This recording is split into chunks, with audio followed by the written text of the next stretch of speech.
Hello मेरे प्यारे छात्रों, आपका स्वागत है आपके अपने चैनल ट्रिकी शिक्षा पे। छात्रों, आज के इस वीडियो में हम लोग प्रमुख शब्दार्थ को डिस्कस करने वाले हैं, जिसके अंतर्गत संबंधियों के नाम को हम लोग जो है जानेंगे। देखिए, संस्कृत एक ऐसा विषय है जिसमें आपको जो है जुड़ना होगा विषय से। जिस तरह से आप हिंदी आपको अच्छा आता है, आप सबसे जुड़े हुए हैं, उसी तरह से मैं चाहता हूं आप संस्कृत से जुड़ जाएं। और संस्कृत से जुड़ने के लिए सबसे पहले जो आपके आसपास के लोग हैं उनके बारे में आपको अच्छे से पता होनी चाहिए कि किसको क्या कहते हैं, क्योंकि अगर आपको रिश्तेदारों को ही क्या कहते हैं यही नहीं पता होगा तो आप संस्कृत लैंग्वेज को क्या सीखिएगा। अगर आप संस्कृत लैंग्वेज अच्छे से सीखना चाहते हैं, अनुवाद अच्छे से बनाना चाहते हैं और अत्यधिक नंबर लाना चाहते हैं तो आपको इस वीडियो को ध्यान से देखना है और इसको नोट करना है कॉपी में। तो चलिए इस वीडियो को शुरू करते हैं।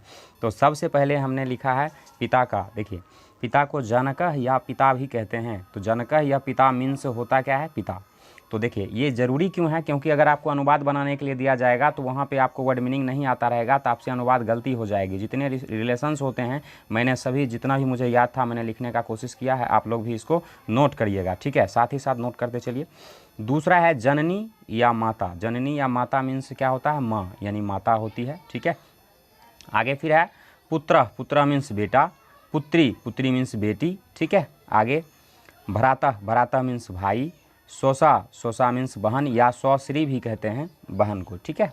आगे बढ़ते हैं तो आगे है अग्रजः। अग्रजः मीन्स बड़ा भाई। एक चीज़ और आप लोग सीख लीजिए दोस्तों, अगर कोई भी नाम पुल्लिंग होता है ना, पुल्लिंग, तो उसमें आपको याद रखना है पुल्लिंग कोई भी होगा ना तो अंतिम में उसमें विसर्ग लगा रहेगा, ठीक है? क्या लगा रहेगा? विसर्ग। देखिए, किसी भी लेटर के पीछे अह लगा होना ही विसर्ग कहलाता है, ठीक है?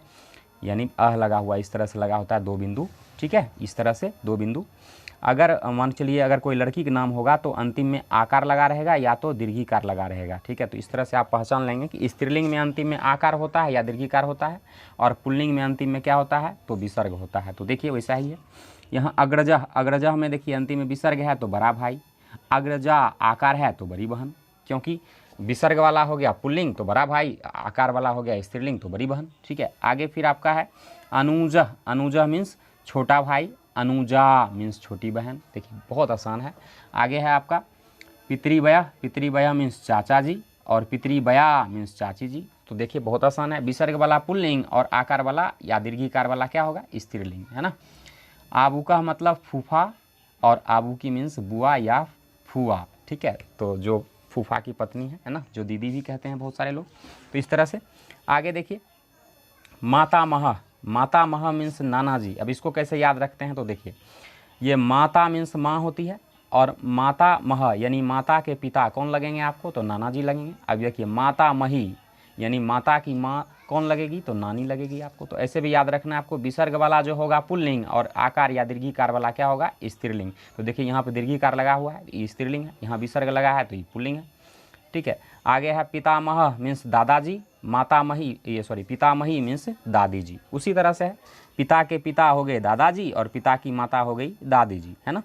आगे है आपका ससुरः मीन्स ससुर और ससुरी मीन्स सास, ठीक है? आगे फिर बढ़ते हैं भ्रातृजः। विसर्ग लगा हुआ है अंतिम में इसमें। भ्रातृजः मीन्स भतीजा, है ना? और भ्रातृजी मीन्स भतीजी। बिल्कुल उसी तरह से है, विसर्ग वाला पुल्लिंग और आकार या दीर्घिकार वाला स्त्रीलिंग, है ना? आगे बढ़ते हैं भगिना मीन्स भांजा और भगिनी मीन्स भांजी, है ना? आगे बढ़ते हैं ज्येष्ठ मीन्स बड़ा होता है। जैसे हम लोग कभी लिखते हैं ज्येष्ठ पुत्र मतलब बड़ा पुत्र, बड़ा बेटा, ठीक है? कनिष्ठ पुत्र मतलब छोटा बेटा या छोटा, कनिष्ठ पुत्री रहेगा तो छोटी बेटी, इस तरह से। तो ज्येष्ठ मीन्स बड़ा और कनिष्ठ मीन्स छोटा, है ना? आगे बढ़ते हैं पुत्रवधू। पुत्रवधू मीन्स क्या होता है? तो पुत्रवधू मीन्स बहू होती है। बहू कौन होता है? कौन होती है? तो पुत्र की पत्नी, यानी अपने बेटे की पत्नी पुत्रवधू यानी बहू, ठीक है? आगे सहोदर। सहोदर मीन्स होता है क्या? सहोदर यानी स्व उदर, साथ वाला उदर, यानी सगा भाई, ठीक है? सगा भाई, अपना भाई सहोदर कहलाता है ना? आगे बढ़ते हैं भार्या मीन्स क्या होता है? पत्नी।